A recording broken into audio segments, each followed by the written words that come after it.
Stop! Please, I'm pregnant! Amahle Dlamini's voice cracked across the airport terminal as two security officers escorted her toward the departure gate. Several travelers turned to stare. The officers slowed down but didn't stop. One of them looked uncomfortable. "Ma'am, we're only following instructions." Amahle's trembling fingers clutched her handbag tighter. Inside was an ultrasound report she had received barely 2 hours ago. She had spent the entire ride to the airport rehearsing what she would tell her husband, how she would smile, how she would place the report in his hands, how she would watch his face when he learned he was going to become a father. Instead, she had been handed deportation papers. 5 years of marriage had ended with a government stamp. Her eyes filled with tears. "Kang Min-Jae," she whispered, "how could you do this to us?" The boarding announcement echoed through the terminal. Amahle slowly lowered her head. Her phone vibrated. Hope exploded inside her chest. Maybe Min-Jae had changed his mind. Maybe he was finally coming. Maybe this was all a misunderstanding. With shaking fingers, she opened the message. Her face went pale. The message contained only 4 words. "Don't come back again." Amahle stared at the screen. Again, and again, and again. The words felt like knives carving into her heart. The security officers exchanged glances. Even they looked disturbed. Amahle swallowed hard and wiped her tears. Then, something inside her broke. Not loudly, not dramatically, quietly. The kind of breaking that happens when a person realizes the future they dreamed about no longer exists. Without another word, she boarded the plane. Thousands of miles away, Kang Min-Jae raised a glass of champagne. Laughter filled the private dining room of his mansion. Across from him sat Yoon Seo-yeon, beautiful, elegant, victorious. Seo-yeon smiled as she wrapped her fingers around his arm. "It's finally over." Min-Jae nodded. "Yes. You don't regret it?" "No." Seo-yeon's smile widened. "Good." She leaned closer. "Because now we can focus on our future." Min-Jae forced a smile. Yet, something felt strange. A feeling he couldn't explain. For 5 years, Amahle had been part of every corner of his life. Every morning, every evening, every success, every failure. Now, she was gone. The silence felt different. He ignored the feeling and lifted his drink. "To new beginnings." They clinked glasses. Neither noticed the elderly housekeeper standing nearby. Her eyes were red. She had watched Amahle suffer for years. Watched her wait endlessly for a husband who rarely came home. Watched her hide tears behind smiles. The old woman finally spoke. "Chairman Kang." Min-Jae looked up. "What is it?" The housekeeper hesitated, then gathered courage. "Madam Amahle loved you very much." The room instantly became quiet. Seo-yeon's expression darkened. Min-Jae frowned. "That's enough." "But sir," "I said enough." The housekeeper lowered her head. Yet before leaving, she said one final thing. "One day, you may wish you treated her differently." The words lingered in the room long after she left. 3 days later, Amahle collapsed. The business class cabin erupted into panic. A flight attendant rushed forward. "Is there a doctor on board?" Amahle struggled to breathe. Pain shot through her body. Fear consumed her. Her hands instinctively covered her stomach. "No," she whispered, "please." The world faded into darkness. Hours later, doctors surrounded her hospital bed in Johannesburg. Machines beeped. Nurses moved quickly. Amahle Dlamini stood outside the room. The billionaire businessman looked helpless. Not like one of Africa's most powerful men, just a father terrified for his daughter. A doctor finally emerged. Dabo rushed forward. "My daughter?" The doctor's expression was serious. "She's stable." Dabo released a breath. "And the baby?" The doctor hesitated. The silence was enough. Dabo's stomach dropped. "We're monitoring closely." Those words shattered him. Meanwhile, in Seoul, Min-Jae was dealing with a very different problem. One of his executives burst into his office. "Chairman?" Min-Jae looked annoyed. "What is it?" "We have an issue." "What issue?" "The Singapore accounts." Min-Jae frowned. "What about them?" The executive swallowed. "Millions are missing." The room became silent. Min-Jae slowly stood. "What did you say?" "Someone transferred funds through multiple shell companies." Min-Jae's eyes narrowed dangerously. "Find out who." "We're trying." "Try harder." The executive rushed out. Min-Jae stared through the office window. The theft bothered him, but strangely, something else bothered him more. For 3 days, he hadn't heard a single word about Amahle. Not one call, not one message, not one complaint, nothing. He should have felt relieved. Instead, he felt uneasy. His phone rang. "So-yeon." He answered. "Yes?" Her cheerful voice filled the line. "I booked dinner tonight. I'm busy."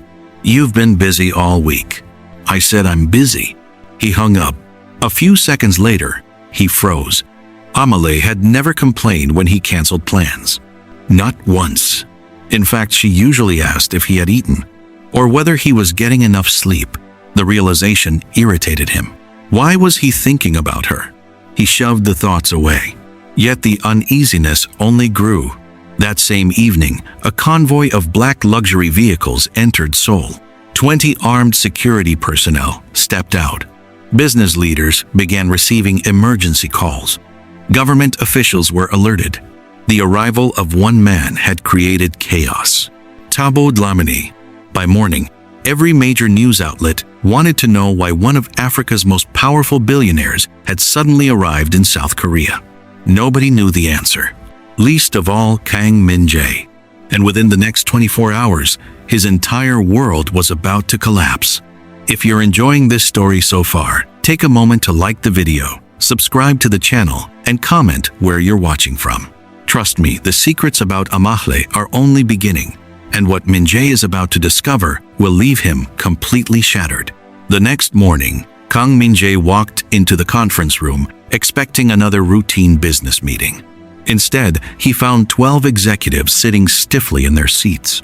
Nobody was talking. Nobody was checking their phones. The atmosphere felt strangely tense. Min-Jae immediately sensed something was wrong. He stopped at the head of the table. "What happened?" One executive cleared his throat. "The visitor has arrived."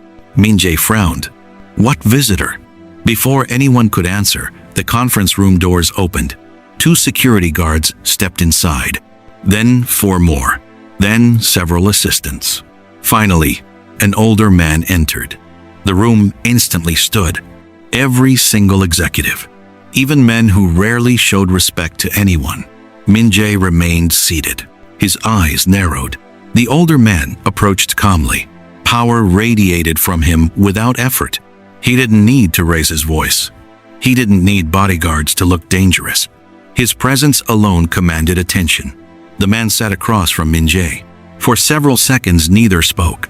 Then the stranger broke the silence. "Kang Min-Jae." Min-Jae nodded. "Amahle Dlamini." Neither smiled. Neither offered a handshake. The tension became suffocating. Finally, Min-Jae spoke.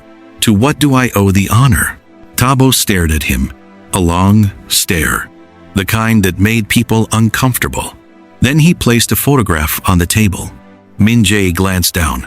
His heart stopped. Amahle. The photograph showed Amahle standing beside Amahle. They were smiling. Happy. Close. Family. Min-Jae slowly looked up. For the first time in years, uncertainty flashed across his face. "What is this?" Amahl's voice remained calm. "My daughter." The room fell silent. Nobody moved. Nobody breathed. Min-Jae stared at the photograph again. Then back at Amahle. Then back at the photograph. "No." Amahl's expression hardened. "No? That's impossible." "Why?" Min-Jae struggled to process what he was hearing. Amahle had never mentioned being connected to one of Africa's wealthiest families. Not once. Not in 5 years. Not ever. Thabo leaned forward. Where is my daughter? The question hit harder than a punch. Min-Jae's throat tightened. Something felt wrong. Very wrong. I don't know. The room exploded. Several members of Tabo's team immediately stood. One slammed his hand against the table. You don't know? Sit down, Thabo ordered. The man obeyed instantly. Then Thabo looked directly into Min-Jae's eyes. My daughter arrived in South Africa unconscious. Min-Jae froze. What? She collapsed during the flight. The words struck him like lightning. For a moment, he couldn't speak. Collapsed? Yes. The billionaire's voice became colder. Do you know what stress can do to a pregnant woman? Min-Jae's entire body went rigid. Pregnant. The word echoed inside his head. Pregnant. Pregnant. Pregnant. His lips parted. What did you say? Thabo's eyes filled with anger. You didn't know. It wasn't a question. It was a statement. Min-Jae felt the room spinning. Amahle was pregnant? His child? No, that couldn't be possible. Why hadn't she told him? Then realization hit. She never got the chance. His breathing became uneven. For the first time during the meeting, Thabo saw genuine shock on Min-Jae's face. But it wasn't enough. Not even close. You deported a pregnant woman. Every word landed like a hammer. Min-Jae lowered his gaze. For the first time in a very long time, he had no defense. No excuse. No explanation. Nothing. After several painful seconds, he finally spoke. How is she? Thabo laughed. A bitter laugh. You suddenly care? Min-Jae didn't answer. Because the truth was embarrassing. He did care. Far more than he wanted to admit. The older man's eyes burned with disappointment. Do you know what my daughter told me after she woke up? Min-Jae slowly looked up. Thabo continued. She begged me not to hate you. Those words hurt more than accusations. Min-Jae felt his chest tighten. Even after everything you did, she defended you. Nobody in the room spoke. The silence was unbearable. Then Thabo stood. The meeting appeared over. But before leaving, he delivered one final blow. There's something else you should know. Min-Jae's stomach sunk. Years of experience told him more bad news was coming. A few years ago, your company almost collapsed. Min-Jae nodded cautiously. The memory was painful. At the time, bankruptcy had seemed unavoidable. Then, a mysterious investor appeared. The investment saved everything. Nobody ever discovered the source. Thabo stared at him. That money came from Amahle. Min-Jae felt all strength leave his body. What? She sold part of her inheritance. The room became dead silent. One executive accidentally dropped his pen. Nobody even looked. Every eye remained on Thabo. My daughter sacrificed part of her future to save your company. Min-Jae couldn't move, couldn't think, couldn't breathe. The company, the empire, the wealth, the power, everything he had built after that crisis, existed because of Amahle, and he had never known. Minutes later, the meeting ended, yet Min-Jae remained alone in the conference room. The photograph still sat on the table. Amahle's smiling face stared back at him. Suddenly, memories flooded his mind. The late nights she waited for him, the meals she prepared, the birthday gifts, the handwritten notes, the way she smiled whenever he entered a room, the way she always believed in him, even when he didn't deserve it. His phone rang. Seo-Yen. He ignored it. It rang again. Ignored. Again. Ignored. Finally, she stormed into his office later that afternoon. Why aren't you answering me? Min-Jae barely looked up. What do you want? Seo-Yen blinked. The coldness in his voice surprised her. Dinner. I'm working. You've been working all day. Then leave. Her eyes widened. Min-Ya? He stood suddenly. Did you know? She frowned. Know what? Amahle was pregnant. The color drained from Seo-Yen's face. For a split second, A tiny moment, but Min-Jae noticed, and his heart sank. Slowly, dangerously, he stepped closer. "You knew." "No, you knew." "I didn't." His eyes became ice. "Then why did you react like that?" Seo-yeon swallowed. For the first time, she looked nervous. Very nervous. And that terrified Min-Jae. Because if she was hiding something, then maybe everything he believed about Amahle was wrong. That evening, unable to focus, Min-Jae returned to the mansion. The house felt empty, lonely, cold. As he walked through the living room, he noticed the elderly housekeeper dusting a shelf. She looked at him sadly. Then she handed him a small box. "Madam Amahle left this." Min-Jae frowned. "What is it?" "I think she wanted to give it to you." His heartbeat quickened. Slowly, he opened the box. Inside was a tiny pair of baby shoes, and beneath them, an ultrasound photograph. Min-Jae stared at it. His hands began shaking.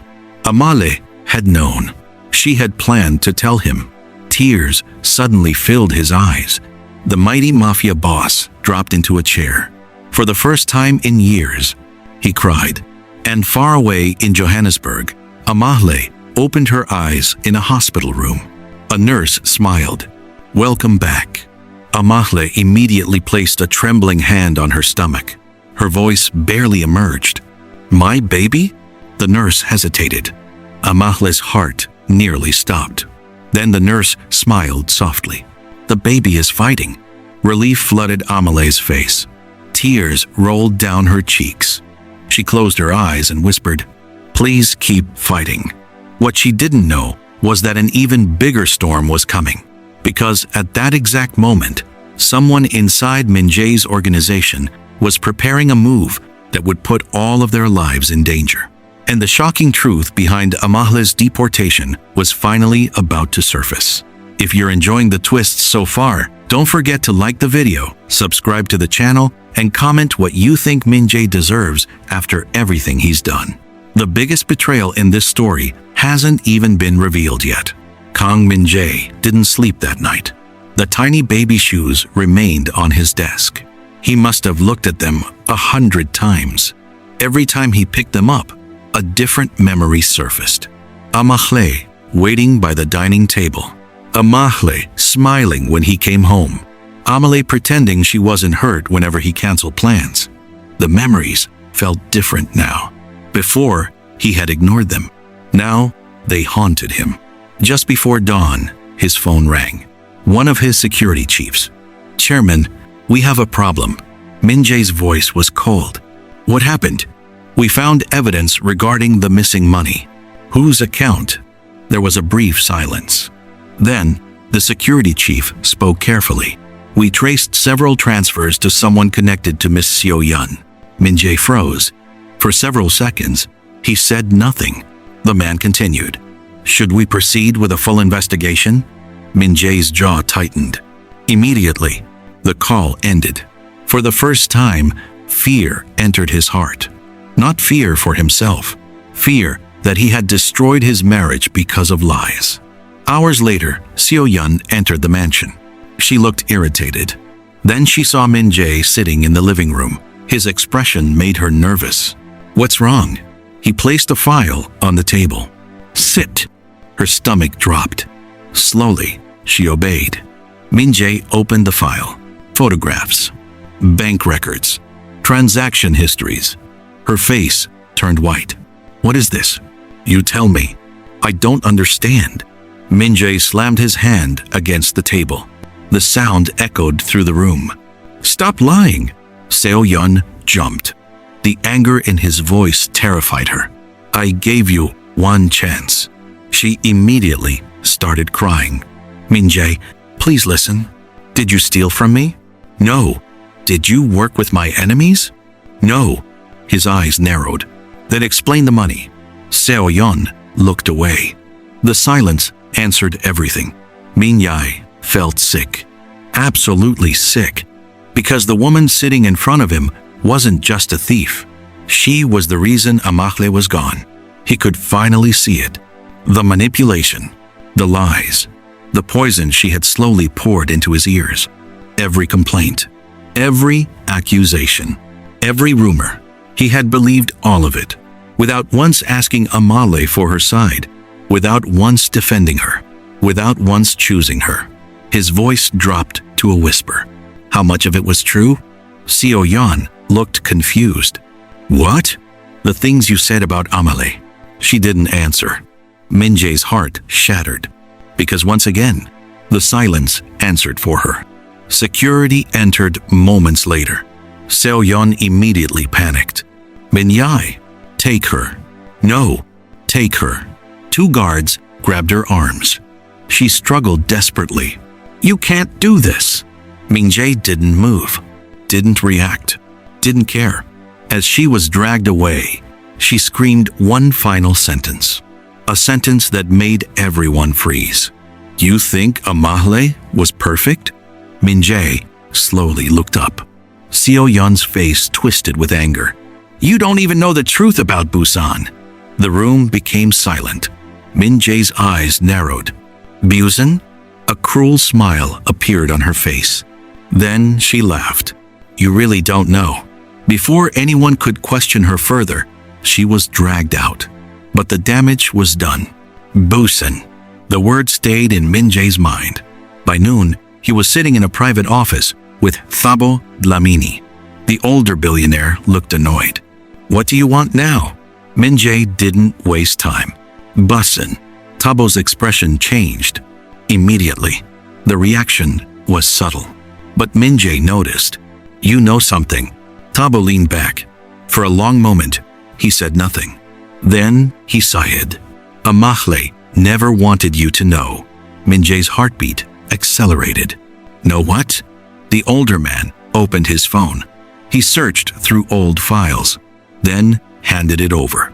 Min-Jae stared at the screen. His blood ran cold.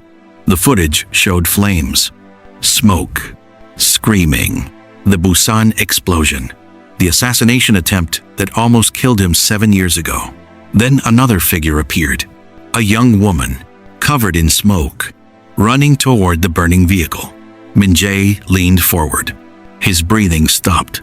The woman opened the damaged door, dragged an unconscious man out, and saved his life. That man was him. The woman was Amahle. The phone slipped from his hand. He remembered fragments. A voice, soft hands, someone crying for help. Then darkness. He had spent years wondering who rescued him. Years. And all this time, the answer had been sleeping beside him. Tabo spoke quietly. She never told you because she didn't want gratitude. Min-Jae lowered his head. His entire body shook. Amahle was in Busan because she was attending a charity event. The older man paused. When she saw the explosion, she ran toward danger while everyone else ran away. Min-Jae covered his face. Every new truth felt like another knife. Every revelation made him look worse. The woman he deported had saved his life. The woman he abandoned had saved his company. The woman he ignored was carrying his child. How could he have been so blind? That evening, he finally boarded a private jet to South Africa. For the entire flight, he stared out the window. No business calls, no meetings, no distractions, only regret. Hours later, the jet landed in Johannesburg. Min-Jae immediately headed toward the Dlamini family estate. The property was massive. Guards stood everywhere.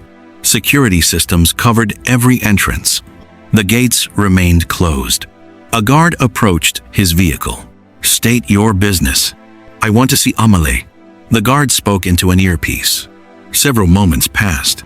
Then he received a response. The guard looked back at Min-Jae. She refuses. The words hit hard. Very hard. Min-Jae swallowed. I'll wait. The guard shrugged. As you wish. 1 hour passed. Then 2. Then 4. The South African sun slowly disappeared. Still Min-Jae waited. Inside the estate, Amahle sat beside a window. She could see his car. Her father entered quietly. He's still there. Amahle looked away. I know. You won't see him? Tears filled her eyes. I can't. Because you're angry? Amahle shook her head. Her answer broke Thabo's heart. No. Her voice trembled.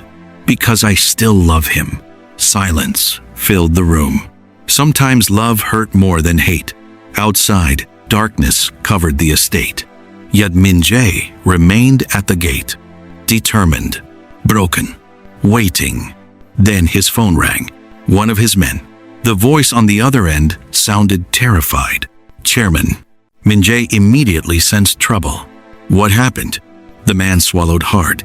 We found the person behind the assassination attempts. Min-Jae's eyes narrowed. Who? The answer that followed left him completely stunned. Because the mastermind wasn't a rival mafia boss. It wasn't a business enemy. And it wasn't Seo Yun. The person responsible was someone Min-Jae trusted like family. Someone who had been standing beside him for years. Someone currently heading toward the Dlamini estate. And if they arrived first, Amahle and the baby could be in terrible danger. Before the final part begins, make sure you've liked the video, subscribed to the channel, and commented whether you think Amahle should forgive Min-Jae or walk away forever. Because the final chapter contains the most emotional confrontation and shocking twist of the entire story. Kang Min-Jae shot upright inside the vehicle. What did you say? The voice on the phone trembled. We confirmed everything. Who is it? The answer came. Min-Jae's face drained of color. For several seconds, he couldn't speak. The betrayal was almost impossible to believe. The mastermind behind years of attacks, stolen money, and manipulation wasn't a rival. It was Park Sung-hoon, his most trusted advisor. The man who had worked beside him for nearly a decade. The man he had treated like family. The man who knew every weakness in his empire. Min-Jae immediately opened the car door. How close is he to the estate? We tracked his vehicle. The security officer's voice became urgent. Chairman, he's already on the way. Min-Jae's heart nearly stopped. Without another word, he sprinted toward the security gate. The guards reacted immediately. Sir, I need to see Amahle. Now! Inside the estate, Thabo received the same warning. His security chief entered the room at a run. Mr. Dlamini, we have a threat. The atmosphere instantly changed. Amahle looked up. What happened? The chief answered quickly. A dangerous individual is approaching the property. Thabo stood. Increase security. We already have. The chief hesitated. His target may be you. He looked at Amahle. Or Miss Amahle. A chill ran through the room. Minutes later, headlights appeared outside the estate. Security teams mobilized. Vehicles blocked entrances. Armed personnel moved into position. The situation escalated rapidly. Then everything exploded into chaos. A black SUV crashed through an outer checkpoint. Alarms erupted. Guards rushed forward. Shouting filled the night. Inside the vehicle sat Park Sung-hoon, his face twisted with rage. Years of secrets were finally collapsing around him, and he intended to destroy everyone involved. Outside the main gate, Min-Jae heard the impact. His stomach dropped. No, he immediately ran toward the commotion. Inside the estate, Amahle's pulse raced. She instinctively placed a hand over her stomach. Fear gripped her. Not for herself, for her baby, the child she had fought so hard to protect, the child who had already survived so much. Another explosion echoed across the property. Windows shook. Several people screamed. Security teams moved quickly. Yet amid the chaos, one figure slipped through. Park Sung-hoon, determined, desperate, dangerous. Meanwhile, Min-Jae finally forced his way through the gates alongside security personnel. The moment he entered the estate, his eyes searched for only one person, Amahle. Nothing else mattered. Not business. Not power. Not pride. Only her. For years he had placed everything above her. Now he finally understood. She had always been the most important part of his life, and he almost lost her forever. Inside the mansion, Amahle was being escorted toward a secure room when a gunshot rang out. Everyone froze. The sound echoed through the corridor. Then another shot followed. Panic spread. Security agents rushed forward. Amahle's breathing became uneven. Suddenly, a figure appeared at the end of the hallway. Park Sung-hoon. His eyes locked onto her. For a terrifying second, nobody moved. Then he raised his weapon. Everything happened at once. Amahle gasped. Security shouted. Tabo lunged forward. And another figure threw himself between them. Kang Min-Jae. The sound of the gunshot echoed. Amahle screamed. Min-Jae. The force knocked him backward. Security swarmed immediately. Within seconds, Park Sung-hoon was subdued. The threat was over. But nobody cared about him anymore. Amahle dropped to her knees beside Min-Jae. Tears streamed down her face. Look at me. Min-Jae forced his eyes open. Seeing her there somehow made the pain disappear. Amahle, don't talk. Her voice cracked. Please don't talk. For the first time in years, Min-Jae saw the love in her eyes again. The same love that had been there all along. The same love he had taken for granted. His eyes filled with tears. I'm sorry. Amahle shook her head violently. No, I'm sorry for everything. Tears rolled down his cheeks. For not trusting you. Amahle sobbed harder. For hurting you.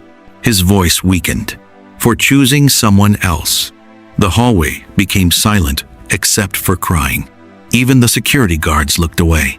This wasn't a mafia boss speaking. This was a broken man. A husband finally confronting his mistakes. Min-Jae slowly reached for her hand. I should have chosen you every day. Amahle completely broke down. Because that was all she had ever wanted. Not money. Not power. Not status. Just to be chosen. Again and again. Every day. The paramedics arrived moments later. Thankfully, the injury wasn't fatal. The bullet had grazed him rather than striking a critical area. Relief swept through everyone, especially Amahle, because during those terrifying moments, she had realized something. She still loved him, no matter how much she tried to deny it. Weeks passed, then months. Min-Jae remained in South Africa, not because anyone forced him, because he wanted to stay. For the first time in his life, he prioritized family above everything else. He attended medical appointments. He brought Amahle food. He listened. He apologized. Again and again and again. Not because he expected forgiveness, because he genuinely meant it. Slowly, trust began returning. Not all at once, but little by little, like sunlight after a storm. One afternoon, Amahle found him assembling a crib. Poorly, very poorly. Several pieces were backwards. Others were upside down. She couldn't stop herself from laughing. Min-Jae looked up. The sound stunned him. It had been so long since he'd heard her laugh. For a moment, neither spoke. Then he smiled, and she smiled back. Months later, the day finally arrived. The hospital room filled with anticipation. Min-Jae paced endlessly. Thabo pretended to remain calm, failed miserably. Hours felt like years. Then the sound came. A baby's cry. Everything stopped. The nurse emerged, carrying a tiny bundle. A beautiful baby girl. Min-Jae started. Speechless. Completely speechless. The mighty mafia boss, who had faced assassins, criminals, and billion-dollar battles, suddenly found tears streaming down his face. The nurse carefully placed the baby in his arms. His hands trembled. The tiny girl wrapped her fingers around one of his. And just like that, his heart belonged to her forever. Amahle watched from the bed. Tears filled her eyes. Not tears of pain, tears of healing. Because after everything they had survived, they were finally a family. Min-Jae walked over, slowly, then sat beside her. Together they looked down at their daughter. Neither spoke for a long moment. Words weren't necessary. Finally, Amahle broke the silence. She's beautiful. Min-Jae nodded. Just like her mother. Amahle laughed softly. Then she looked at him, really looked at him, and saw the man she fell in love with years ago. Not the billionaire, not the mafia boss. Just Min-Jae, the man who had made terrible mistakes, the man who had fought to become better, the man who finally understood what truly mattered. She squeezed his hand, and this time, he didn't let go. If this story touched your heart, don't forget to like the video, subscribe to the channel, and leave a comment telling us your favorite moment. Was it Amahle's hidden identity, the shocking betrayal, or the emotional reunion? Thank you for watching. And remember, sometimes the greatest wealth in life isn't power or money. It's the people who choose to love us when we have nothing left to offer.